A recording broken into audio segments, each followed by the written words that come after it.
Hello नमस्कार। एक बार फिर से आपके साथ आपकी हिंदी अध्यापिका रजनी शर्मा। आज हम करेंगे संदेश लेखन। जैसा कि हम सब जानते हैं कि पहले संदेश पक्षियों द्वारा, डाकिए द्वारा घर घर पहुंचाया जाता था, लेकिन आज के युग में जहां हर व्यक्ति के पास फ़ोन या इंटरनेट जैसी सुविधा उपलब्ध है, तो संदेश पहुंचाना और भी आसान हो गया है। तो चलिए समझते हैं कि संदेश है क्या। संदेश जानकारी का वह छोटा सा टुकड़ा है, या संदेश वह जानकारी है जो आप उस व्यक्ति को देते हैं जिससे आप सीधा मिल नहीं सकते या सीधा बात नहीं कर सकते।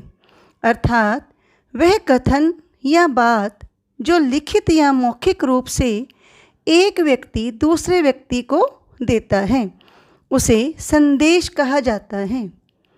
अभी तक हम अंग्रेज़ी में संदेश लेखन करते रहे हैं, जिसमें दिए गए वार्तालाप के आधार पर हम संदेश लिखते थे।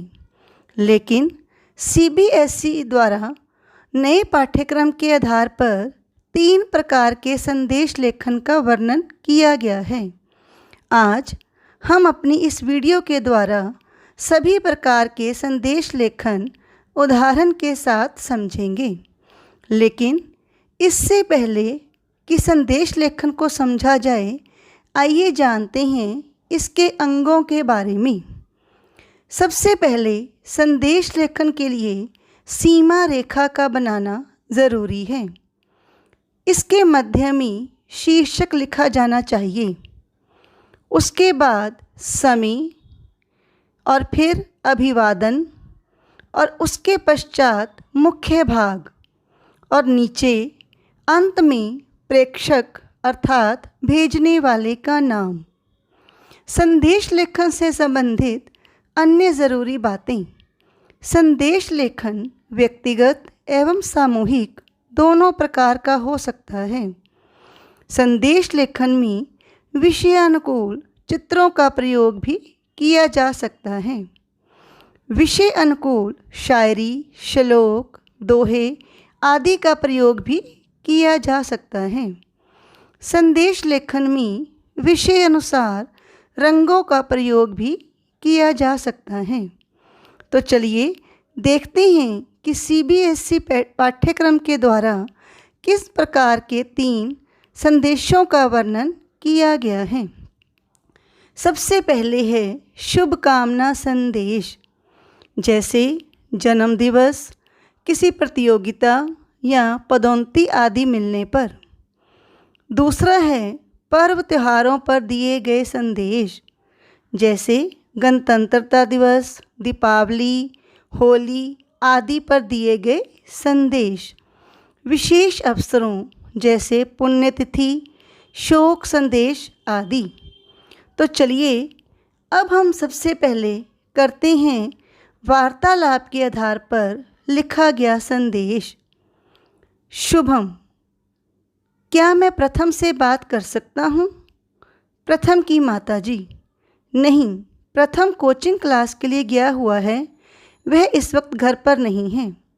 शुभम, क्या आप मेरा एक संदेश उसे दे देंगी? प्रथम की माता, हाँ बेटा, क्यों नहीं।